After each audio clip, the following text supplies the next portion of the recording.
Listen up, get ready, I'm not gonna take no more. There's a revolution, a revelation going on in my soul. Buckle up, get ready, we're not gonna sit back. Citizens of the world, brothers and sisters, whoever you are, wherever you're going, we welcome you to another edition of the Live from the Heartland show. Once again, I'm Michael James here in Chicago's 49th Ward, bringing you the show. We have two really wonderful guests today. We're going to have our Congressman from Chicago, Chuy Garcia, and we're going to have bluesman Billy Branch. There's a lot to talk about in the world. Not such a good thing for the people these days. There's a lot of war, a lot of back and forth from the president, a lot of Supreme Court decisions that are not necessarily in the interest of the masses of people here in the country and beyond. And given all that said, I would like to tell you that we love bringing this show to you on a weekly basis. We encourage you to spread the information to your friends, your neighbors, whoever. Share these interviews. And once again, it is our yearly summer fundraising drive. We don't need a lot of money, but we could use a little, and we have an offer. I have 3 books still in print. The new one is On La Frontera, Basketball in the Barrio, El Paso and Juarez, just came out. Has a nice little blurb from Beto O'Rourke on the back. We have the Rising Up Angry book, which came out about a year ago. And we still have copies of Crossing Borders, my photos from Nicaragua, Cuba, y Mexico. So if you'd like to make a donation, get in touch with us at livefromtheheartlandshow@gmail.com. Let us know, and we will get back to you, and we'd be glad to send you one of these rewards for your donation.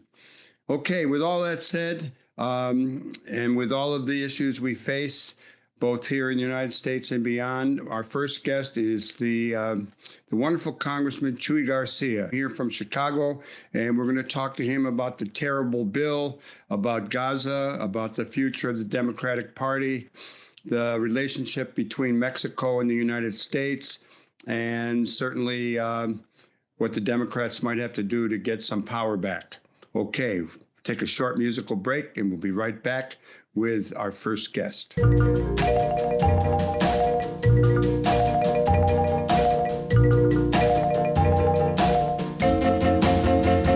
Yes, see, Ryder, God, see what you has done. Yes, yes, yes, see, Ryder, see what you has done.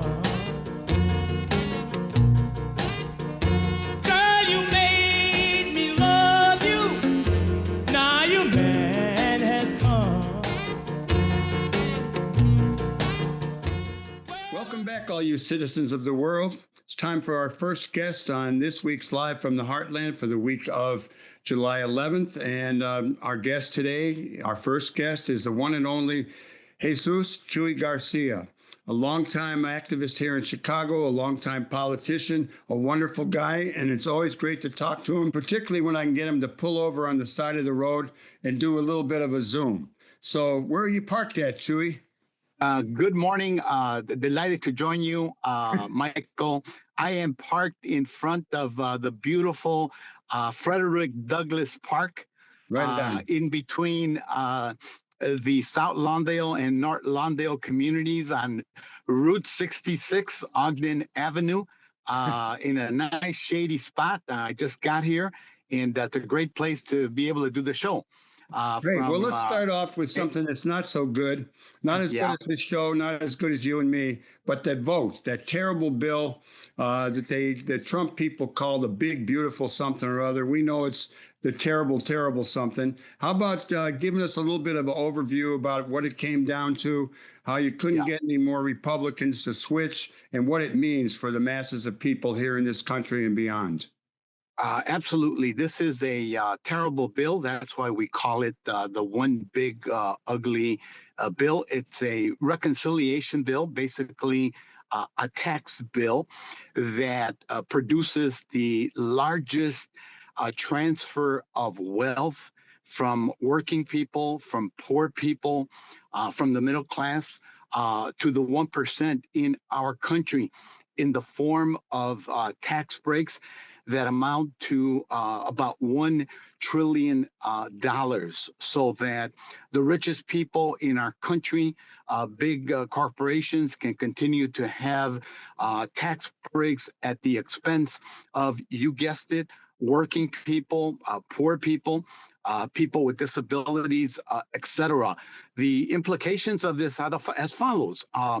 The $1 trillion in tax breaks that have now been made permanent, they weren't permanent, they were expiring this year, have been renewed, and as a result have been made permanent. So this transference of wealth will continue until Congress puts an end to it, hopefully when we regain a majority of sane people in the U.S. Congress. But the cost of this great subsidy, this financing of the super wealthy in our country, comes from working people. The biggest chunk of money of the savings for the big ugly bill come from knocking off about 17 million people from their Medicaid benefits.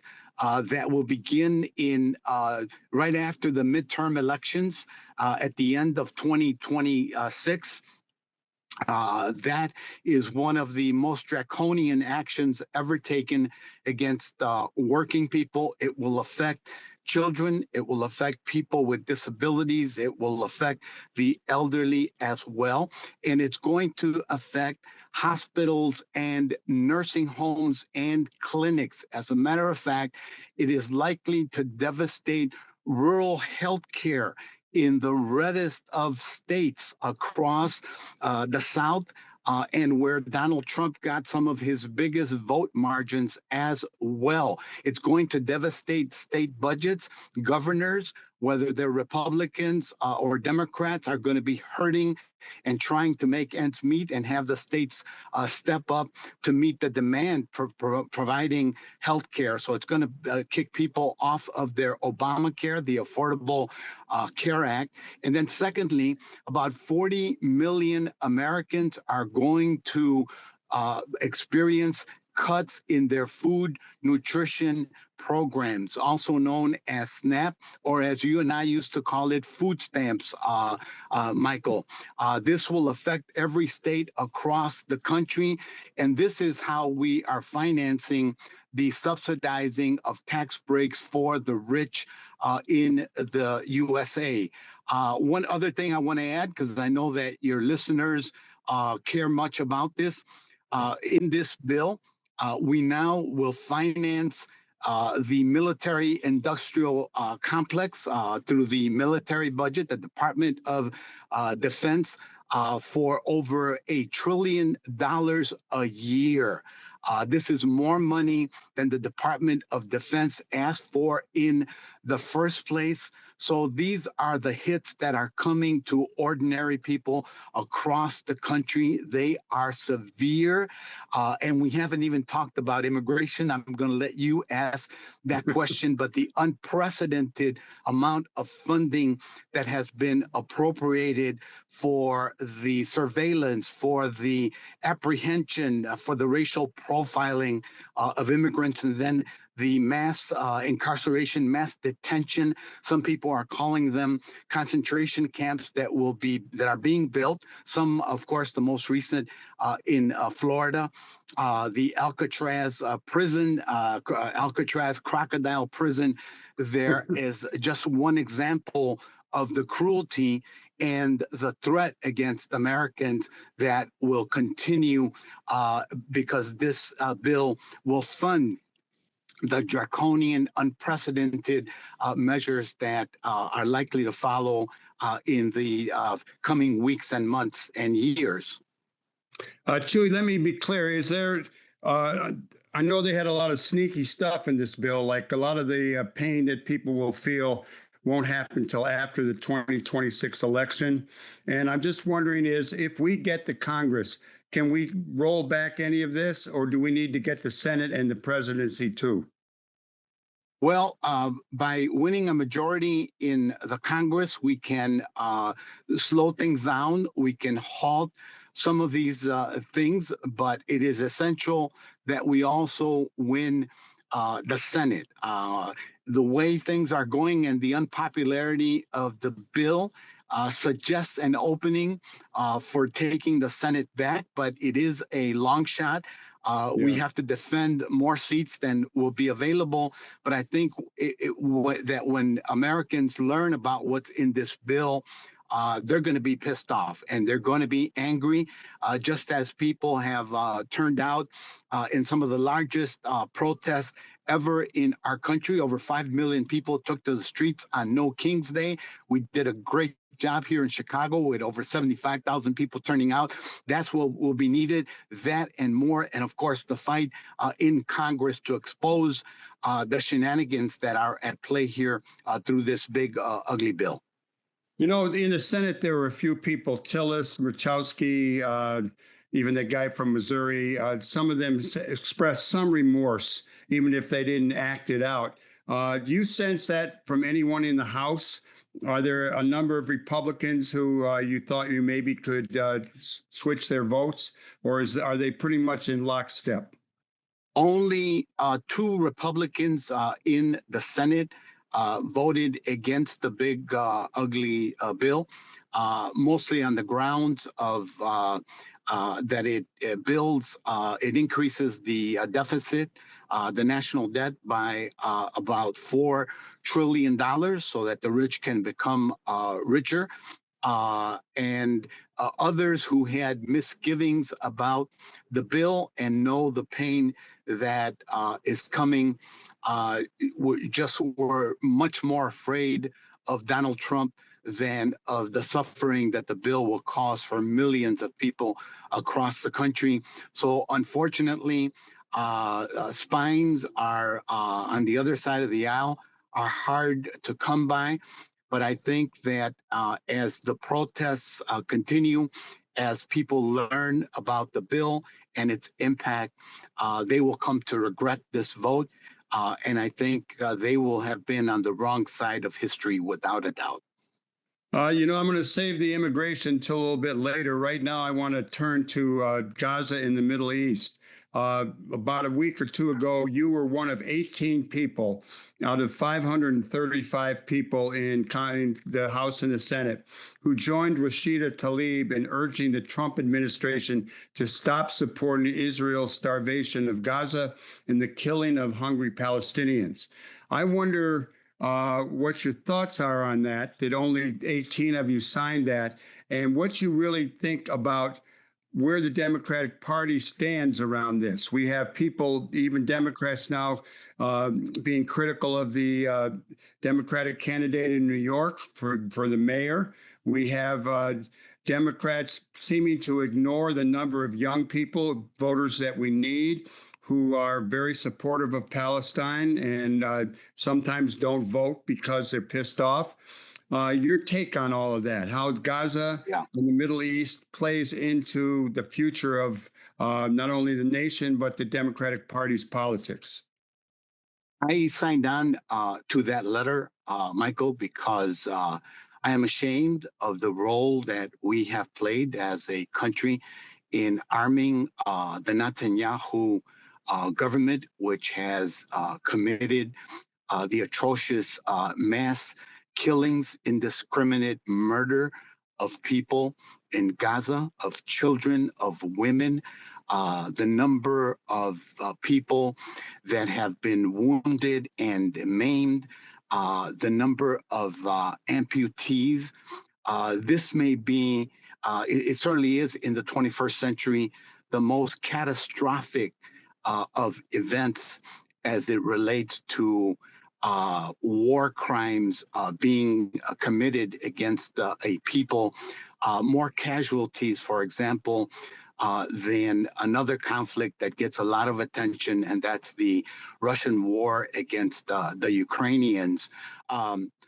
This shameful episode in Gaza should be eating at our conscience, at our heartstrings. The attacks on the people of Gaza need to stop. There are, of course, negotiations or a dialogue occurring in other countries to try to bring a ceasefire about. I called for a ceasefire the day after the initial attacks that occurred, almost 2 years ago, and it needs to come to an end. I also want to underscore that Pope Francis, before he died, was having nightly calls to a church in Gaza to get firsthand accounts of what was going on. And just like it drove him to take action and to speak out, so should more and more Americans. It is clear that there is not a military solution to the conflict in Gaza. Veterans of the Israeli Defense Forces, even politicians and supporters of the Netanyahu government have acknowledged that they're not going to wipe Hamas off the map, that the killing has gone too far, that the catastrophe is bad for the future of any type of peace in the Middle East, and that that the conflict needs to end, that we need to stop bombing people, and that we need to open up the access to provide food and other humanitarian supplies to the suffering people of Gaza. We will continue to speak out on this, but I think that world opinion certainly calls for minimally those actions to be taken. And let's not forget that because of everything that has occurred and all the actions of the Netanyahu and the Israeli government, and of course our complicity in continuing to arm that government, that we are creating another generation that will be committed to resistance and to pushing back against the type of atrocities that families in Gaza and children in Gaza have experienced. So the time for a ceasefire is now. The time for opening up all channels so that aid can get in there is now. And I am proud to have signed that letter and will continue to advocate for that type of relief. Chuy, given that situation in Gaza and the Democrats' ongoing support of the war in Gaza in some ways, what do you think the impact of that will be on future elections? And is there any discussion that you can share within the Democratic Party about how we handle that contradiction that's flying right in our face? Well, it's very clear that for young people, young voters in particular, who have great empathy for the rights of Palestinians, who are very, very strongly opposed to the actions taken, the bombing, the indiscriminate bombings that have occurred in Gaza, that will continue to hurt the Democratic Party unless we take a more just position and demonstrate a real urgency to wanting to bring that conflict, if you could call it that, to an end, and for a just solution. The rebuilding of Gaza, of course, but above all, ending the use of military force and the cutting off of food and medical assistance to the people of Gaza as a starting point for moving forward. And I also think, Michael, that the longer that this continues, the greater the potential instability in the Middle East will be, and the more isolated that the U.S. is going to become in the region. I'm going to switch to immigration now and ICE. And, we've seen you trying to get in along with others into an ICE detention center and being refused entry, which is, I think, illegal. And then you were on the news recently talking about these masked ICE people. So I want to talk immigration, but I want to first read a quote from this wonderful book, Stealing Home. And it's about really clearing out Mexican-American communities in Los Angeles to build the home for the Los Angeles Dodgers. And in this book, which is by a guy named Eric Nussbaum, a lot of history between Mexico and the United States, he says during the Great Depression, Mexicans were scapegoated for everything from stealing jobs to mooching off federal benefits. Anti-Mexican and anti-immigration groups sprang up in Southern California. National organizations like the American Legion and Veterans of Foreign Wars supported deportations, as did some labor unions. Ultimately, hundreds of thousands, if not millions, of Mexicans in America, many of them natural-born U.S. citizens, were forced to over the border in a concerted effort at repatriation.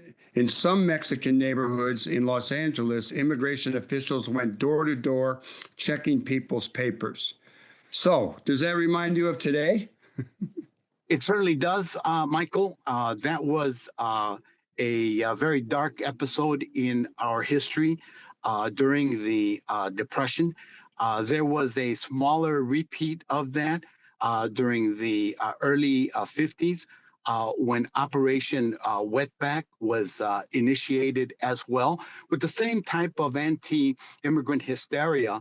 And of course, that's what we see occurring in our country with a buildup of over the last 10 years. Donald Trump began his attack on immigrants by starting to denigrate Mexicans and Mexican Americans when he first announced his candidacy for the presidency in 2015, has never relented, and he's doubled down on those attacks, now, of course, encompassing all immigrants, including Muslims and Arabs and people from especially global South countries with new versions of the Muslim ban. So all of this hysteria that has been created, the false narratives about criminality, about stealing jobs, about taking advantage of our system, providing healthcare, etc., are mostly overwhelmingly false, because most undocumented immigrants don't qualify for programs that they pay for. They contribute about $600 billion in taxes every year, federal, state, and local. They don't qualify for Social Security. They don't qualify mostly for Medicaid. And that has been the narrative around why we've got to kick people off of Medicaid, which has been just false and very unfortunate, because it's created this hysteria across the country that something is wrong, that there is rampant criminality, and that it's attributable to immigrants. None of that is borne out by the facts. Do you think that what actually are things that we can do around ICE? And, we have them running amok in the streets, busting people, marching through neighborhoods in Los Angeles. Chicago hasn't been quite as bad, although we had a guest recently who talked about the ICE seems to be moving to the suburbs here rather than the city. Give us a little bit on your take on ICE and what we might do to deal with ICE. First, in a current situation, we don't have any legislative power, and then later, perhaps when we do. I think that continuing to push back, to protest, to videotape what is occurring, demonstrating the cruelty that is being inflicted on large numbers of people, the racial profiling that is grabbing and kidnapping people from streets, from institutions, people coming out of school, coming out of church, people going to work, people going shopping. I think, are all instances. U.S. citizens being nabbed in this initiative, legal permanent residents as well, the separation of families. And it's really important for us to make the case that while immigrants are the priority for this dragnet by the Trump administration, that there is a real probability that it will extend beyond the immigrants. It's the immigrants today.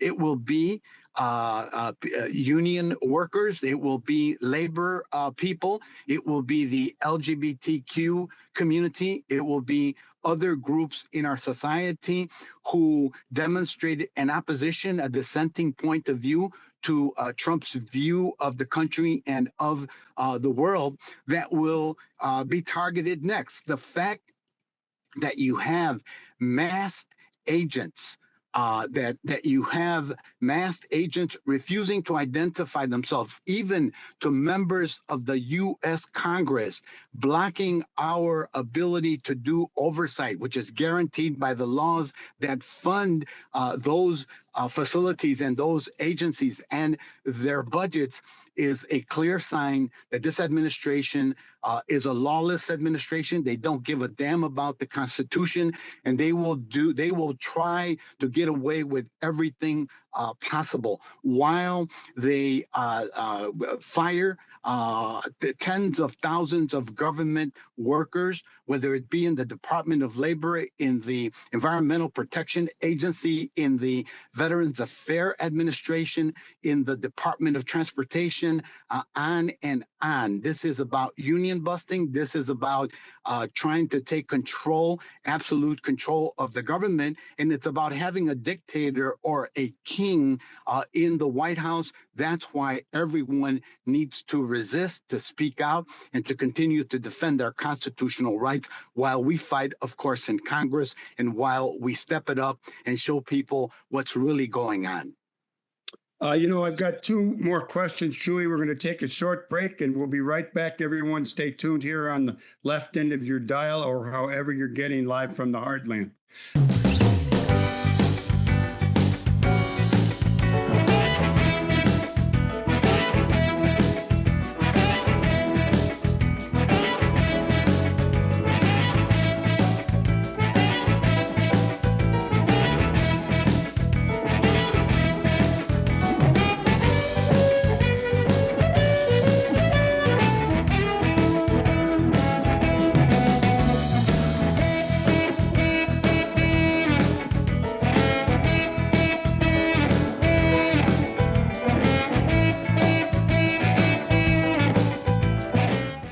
Well, Chuy, you did mention the No Kings marches. I was in El Paso for one there. You had 75,000 of our fellow Chicagoans here in Chicago, across the country. It was pretty wonderful. I did think that the press was a little minimal on it, but over a few days and a few stations, they did get the word out.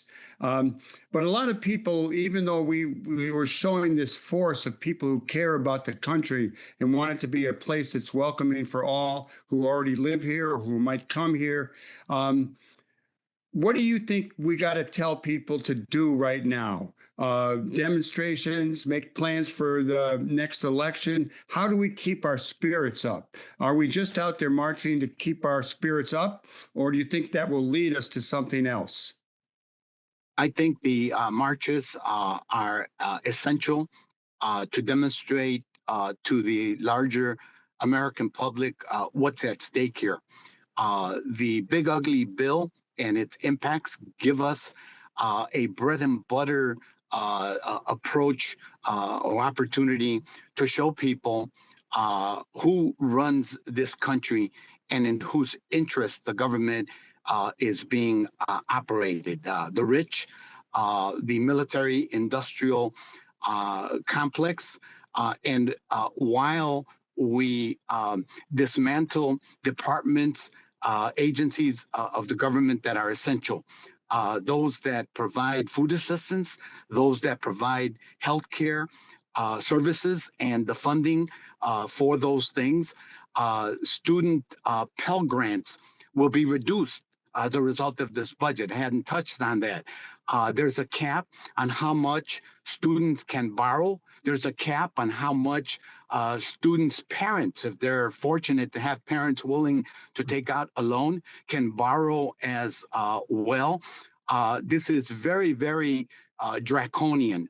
I think that as we break down the budget priorities of this administration, most people are apt to say, this isn't what I voted for. I wanted the cost of living to be addressed. I wanted us to talk about creating more job opportunities when we're, embarking on eliminating programs like the Job Corps, job training programs for young people in this country. This budget disinvests. It cuts funding for violence interruption programs in communities all over Chicagoland and in suburban communities and across the country as well. Cutting people off of food stamps is cruel. Nutrition programs in the schools are essential to children being able to learn, to have a good meal during the day. So there is a real rollback in things that are important. People recognize that climate change is one of the biggest threats to our world, certainly to our country and our economy. We're rolling back some of the most important investments that were made under the Biden administration in this field. We're even cutting funding from the National Weather Service, from public radio, from programs and information that's vital to communities, whether people live in rural America or in urban America. So I say the demonstrations are important. The continued lobbying, calling members of Congress, sharing with Republicans the impact of the bill that they voted for as continuing political education, economic education, real life education is really, really important. That's how we're going to build a movement that will rebuke what has occurred so far in our country. Because if you ask people, is this what you wanted? I think by far most people will say no, except for those who believe that immigration, is the greatest threat, that immigrants are really the problem in the country and what is making our country more unequal. But by and far, most people would be opposed to taking food, taking health care away from people, breaking unions, and getting rid of programs that help students, that help women, that help minorities continue in their progress. People don't want to see those things end. So I think that's what these demonstrations are about. But we also have to learn how to up our game on social media and communications so that people are getting a variety of sources of information that they make their decisions based on. Chuy, one last question. Mexico and the United States are right next to each other. A number of states, New Mexico, Arizona, Utah, Colorado, Texas, California, used to be part of Mexico. There used to be in places like El Paso, it's called the Pass, people going north and south culturally, all kind of ways over many years.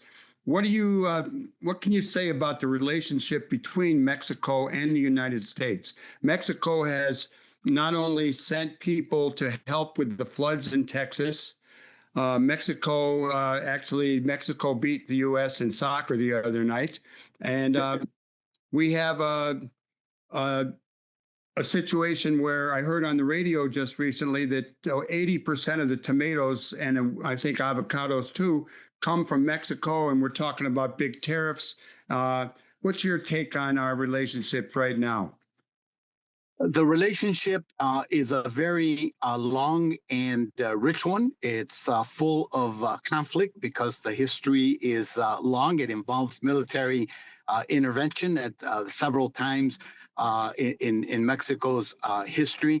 But it's critical to the future of both countries. Both countries should be pursuing an enrichment of the relationship. of working on both sides of the border and the governments collaborating to the extent that they can to improve the lot of working people, of workers in Mexico, raising their living standards, raising their wages. Some important changes have occurred in Mexico, including in the labor sector with free elections taking place in Mexico. Auto workers in the U.S. and Mexico ought to be working together on those issues. Steel workers on both sides of the border should be working together. Truckers on both sides of the border should be working together as well. I'm going to be very involved in the review of the U.S.-Mexico trade agreement. It used to be NAFTA. It was improved through the USMCA.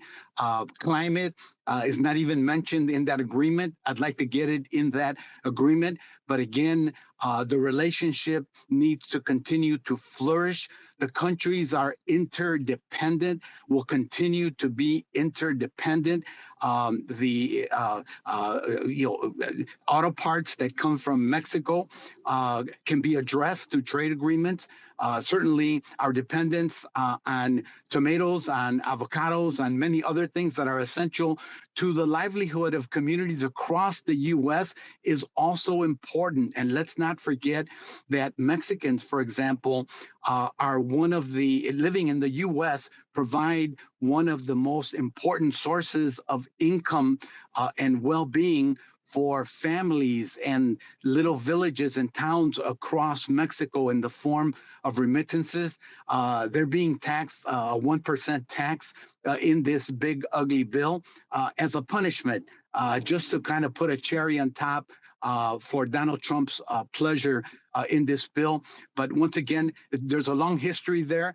The relationship is rich. It needs to be nurtured. I'm looking forward to being in Mexico at the end of this month to continue to work with other progressive legislators and parliamentarians in Mexico and across the Americas to figure out an agenda for working people, an agenda for the poor, and an agenda of integrating both of our countries in a manner that's good for the people of both countries. Chuy Garcia, I love it when I get to talk with you. I'm going to tell you to be safe as you drive off. Yes, sir. I know you'll be doing good in the world. Thanks a lot. Everybody else, stay tuned. We'll be right back with our next segment for Live from the Heartland for the week of July 11th. And I just buckled up. Brother on the corner asked for something to eat. I look down and I see he's got no shoes on his feet. He says all my kids are hungry, my rent is past due. Brother, can I get a little change from you? Begging for change, begging for change. The whole world's begging for change. Begging for change, begging for change. The whole world's begging for change. The working class needed a raise, 'cause they can't make it on minimum wage. Politicians keeping a seat occupied. Okay, all you citizens of the world, welcome back to Live from the Heartland for the week of July 11th. And it's really an honor and a pleasure now to have the next guest on our show is the one and only Billy Branch. And he is quite a guy. And we're really looking forward to having a few minutes of conversations. So hello to you, sir. Hello to you, Michael. You know, you're recognized as a harp master and a harp ambassador at here in Chicago and around the world. Tell us a little bit about where you came from, how you got into playing the harp or the harmonica. I'm not sure which I should call it. And who were some of your influences? Well, you know, I was born here in Chicago, moved to LA at a young age, about 5 years old. Came back here, enrolled in the University of Illinois, got a bachelor's in poli-sci with the intent of possibly becoming an attorney. Somehow I got sidetracked, ended up being a full-time blues musician. But I picked up the harp at around 10, 11 years old, just by, I walked into a Woolworths, saw it in a glass case, never heard anyone play or never saw anyone play one live before. But a little voice said, I could play that. I asked the clerk how much it was. It was $1. I had $1, put it in my mouth, and I could immediately play any folk tune or Christmas carol, right? Immediately.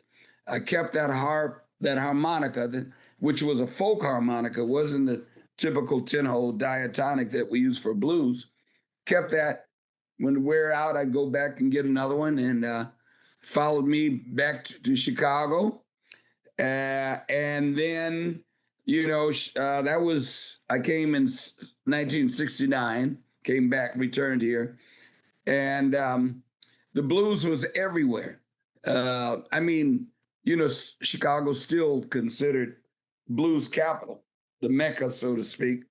And one of my best buddies on campus, his mother was Junior Wells's girlfriend for many, many years. And so he took me down to Teresa's Lounge, which was Junior Wells' home base, 48th and Indiana. And that's where I met Junior, started hanging out. And then eventually I learned the lay of the land. And, I was in blues clubs at night, college in daytime and blues clubs at night. And I was just really determined to learn this art form. I'll throw in another thing real quick. I know the very first day I heard live blues, and it was August 30th, 1969. And this was a festival that Willie Dixon produced. Now, at that time, I had no knowledge, no interest in blues. I just saw something in the paper, Free Festival. I went down there, rode the number 3 King Drive bus, and turns out this was perhaps the greatest blues festival ever produced in history.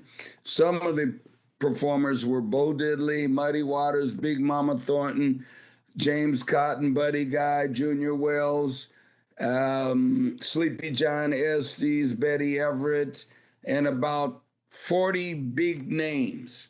And this is the first day I ever heard the blues. And Willie Dixon produced that festival. His band was the backup band for all the other artists. And to show you what an impact it had, 7 years later, I was Willie Dixon's harmonica player. Right on. Yeah. I'm remembering, you remind me, I used to go to a place called the Blue Flame at 39th and Drexel in, like 63, 4, 5. And I remember seeing the Butterfield Blues Band there. And I remember also seeing James Cotton way back earlier with Muddy Waters. And I'm just wondering, who were the main influences on you? Little Walter, Muscle White, James Cotton, who you got? Well, great players out there. Yeah, I know. Muscle White befriended me in the early stages when I was just getting into it. But my main influences, and that is displayed on the album Harp Attack, which is now kind of a classic recording on Alligator, was Big Walter, Junior Wells, Kerry Bell, and James Cotton. But there were many other harp players around, but I listened to everyone. I listened to Butterfield. I listened to all the guys, Snooky Pryor, Sonny Boy Williamson. Of course, Little Walter had a huge influence. Yeah. My last album prior to this upcoming release was Roots and Branches, tribute to Little Walter on Alligator Records. So it was all Little Walter songs. And I even cite Lee Oscar because I do styles that are not typical straight ahead blues, but Lee Oscar has kind of like a blend of rhythm and blues, funk, and but I just love all harmonica. If it's from Toots Thielman to Larry Adler to Charlie McCoy, I've always enjoyed harmonica. You know, you've got a new song coming out and a new album coming out. Yes. The new song is, I think it might be really appropriate for the time, and we're going to play it at the in and out of this session. It's called Begging for Change. Yes. And why don't you tell us a little bit about that and the album, Okay. who's on it, and then we'll get to what some events that are happening around it. Right. Well, the new release is out. It is entitled Begging for Change. This was a song that I had the concept probably going back 4 or 5 years ago. And my good friend, who I call my little brother, is also a stellar blues man, Ronnie Baker Brooks. I invited him, I shared it with him, and we ended up collaborating. So Ronnie is co-writer along with my producer, Larry Baptiste. But it was, I've always been tuned in to politics and what's happening in the world, hence my major political science. And it just, the concept just occurred to me, begging for change. You can't go into a public facility, any store, without somebody out there now literally begging for change. And, of course, the metaphor is that everyone around the world seems to be in distress and very unhappy with their living conditions, and they're feeling like their governments aren't really serving them, to the fullest or the best extent. And so, I felt like this song addressed what we're going through on a global scale. Yeah, it's heavy what's going on. It's we just got through talking to Chuy Garcia, and we really ran down a lot of the issues. Okay, so this new album that you have coming out is going to have a release party on August 1st and 2nd, and it's at Rosa's Lounge. And people are not able to go to Rosa's Lounge. I think they are able to watch this concert at www.rosaslounge, that's 'S-lounge.com. Tell me a little bit about Rosa's Lounge and your relationship to it and what you got coming out of it. Okay. And if they can't remember all of that, the URL, just go to YouTube and put in Rosa's Lounge, and right it's on live stream. Rosa's, I was the opening, I played the grand opening almost 42 years ago. And Rosa's has been kind of my north side home for the blues. And in the early years, we had a weekly residency. I think we played every Thursday for a few years, but I still play on the weekends periodically. And Rosa's is, unique because it was started by Tony Mangiulo and his mother, Mama Rosa, who were immigrants from Italy. And they advertise as Chicago's friendliest blues lounge. And it's true. There's a warmth you feel in Rosa's when you walk in. And Tony is always a good host. He a lot of times escorts people to their tables or their seats and mingles with the guests and what have you. So, and they boasted, they boasted the cream of the crop of the finest blues musicians, which unfortunately many of them have passed. Everyone from Junior Wells, Sunnyland Slim, Pine Top Perkins, so many. And so, they are also the label that we're releasing this single on and our forthcoming album. So we felt like it was a good fit. So you got a new label called the Rosa's Lounge Records, right? That's correct. And this new album with Begging for Change will be on it. I'm going to let everyone know once again that you're going to be at Rosa's Lounge on August 1st and 2nd. And also, I think you're going to be at Space in Evanston on August 15th. Yes, that's correct. Yeah. Well, We got about 30 seconds left. You got any words of advice to the young musicians out there before we say we would like to invite you back? Anytime you want to come on, we'll have a little more time. All right. Well, I appreciate that. Thank you. My advice is that if you're going to play the blues, learn the history, at least learn some history. A lot of people I've seen, youngsters come up here and the blues and structure is very basic. It's 3 chord changes, 12 bars, but there's a lot more to it. It's when you hear jazz musicians that are quite accomplished play blues, it doesn't sound like blues musicians, a lot of time. But I was fortunate enough to have been played with and recorded with some of the greats. I mean, Willie Dixon, the consummate most prolific blues songwriter of all time. I was in his band for 6 years. And, I've recorded with Coco Taylor, Johnny Winter, Kev Mo, Taj Mahal. I'm on about 300 different recordings. But the thing is, you got to really have some respect and understand the tradition to really get it.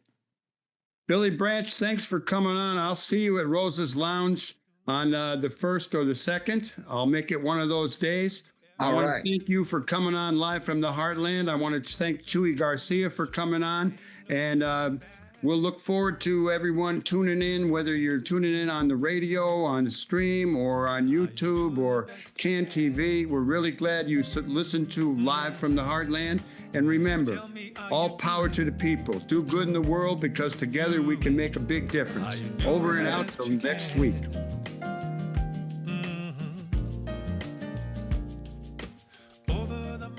We want to thank you for watching the Live from the Heartland show. New episodes air every Friday beginning at 9 a.m. Central Time. Episodes air each following Thursday on CAN TV, 9 p.m., in Sweet Home Chicago on Channel 21, or streaming everywhere else at cantv.org. Audio episodes go live on WLUW each Saturday, 9 a.m., on the left end of your dial at 88.7 FM, or streaming everywhere worldwide at WLUW.org. They're available on Apple and Spotify podcasts by looking up Live from the Heartland on either platform, and are also broadcast on Lumpen Radio each Friday at 9 a.m. on 105.5 FM and streaming at lumpenradio.com. I'm Michael James, and I'm glad to have been your host. Until next time, remember, do good in the world because the world needs all the good that you do, that I do, that we do together. All power to the people. Over and out. Come to limb. Are you doing the best you can? Tell me, are you doing